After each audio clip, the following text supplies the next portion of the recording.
Здравейте! Днес ще ви покажем как да си направите скрижната врата. Аз съм Мастер Шилд. Аз съм Фрейло. И вижте, не може да се мине, както виждате.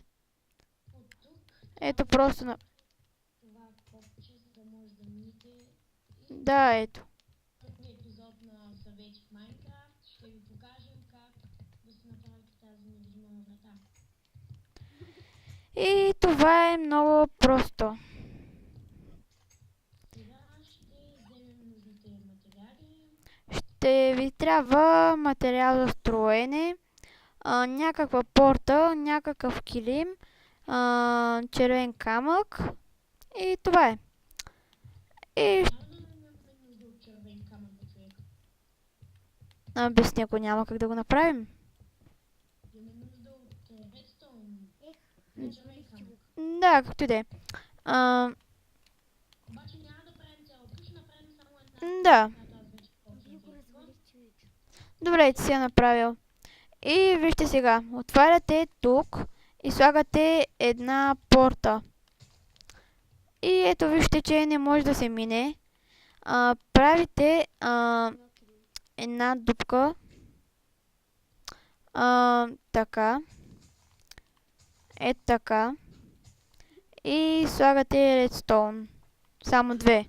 И си го затваряте. След това ще ставя копчетата от двете страни.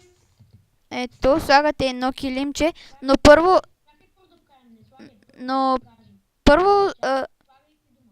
Не, вижте как искам да мина, не мога. Но първо трябва да натисна копчето и мога да мина. Сега ще поставим килима. няма нужда от такъв килим.